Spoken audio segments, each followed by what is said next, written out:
மீன்களை பற்றி வீடியோஸ் எல்லாம் பார்த்து ஸ்க்ரோல் பண்ணிட்டு இருந்தேன். அதில் சம்மந்தம் இல்லாமல் நிறைய மீன் வீடியோஸ் வந்தது. பயங்கர கலர்ஃபுல்லாக வித்தியாசமான ஷேப்லலாம் அந்த மீன் இருக்கும். இதெல்லாம் பார்க்கும்போது அது நீங்கள் கரெக்டாக கண்டுபிடிச்சிருப்பீங்க. ஆனால் ஏஐக்கே டஃப் கொடுக்குற உண்மையாலே இந்த பூமியில் வாழ்கிற மீன்கள் நிறைய இருக்குது. அதில் ஒருத்தன் தான் மேண்டரின் டிராகோனட். இதோட சயின்டிஃபிக் நேம் பார்த்தீங்கன்னா சிங்க்ரோபஸ் ஸ்ப்ளெண்டிடஸ். கைரோபஸோட மீனிங் பார்த்தீங்கன்னா ஹேண்ட் ஃபுட். இந்த மீன் தன்னோட பெல்விக் ஃபின்னை காலை யூஸ் பண்ணி தரையில் நிற்கும். அதுக்கு தான் ஹேண்ட் ஃபுட் அப்படின்னு பேர் வச்சுருக்காங்க. ஸ்ப்ளெண்டிடஸ் லத்தீனில் கிளிட்டரிங்.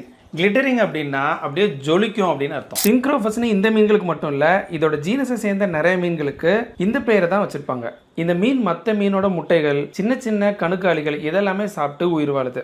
இது ரொம்ப சின்னதாக இருக்கும். ஃபுல்லாக வளர்ந்த பெரிய மீனோட சைஸே பார்த்தீங்கன்னா 6 சென்டிமீட்டர் தான். அக்வாரியம்ல இந்த மீனை வளர்க்க தான் செய்கிறாங்க. ஆனால் இது கடலில் உயிரோடு இருக்கிற பூச்சிகளை சாப்பிட்டு உயிர் வாழ்றதுனால அவ்வளோ ஈஸியாக மீன் தொட்டியில் வச்சு வளர்க்க முடியாது. சாப்பிடாம இருந்து அப்படியே இறந்து போயிடும். ஆனால் இதை மீன் ஃபுட்டை சாப்பிட்றதுக்கு அடாப்ட் பண்ணிட்டீங்க அப்படின்னா உங்கள் மீன் தொட்டிலேயே எந்த நோயும் இல்லாமல் ரொம்ப நாள் உயிர் வாழும். இதே மாதிரி வித்தியாசமான மீன்களை பற்றி நீங்கள் தெரிஞ்சுக்கணுன்னா நம்ம சேனலை சப்ஸ்கிரைப் பண்ணி வச்சுக்கோங்க.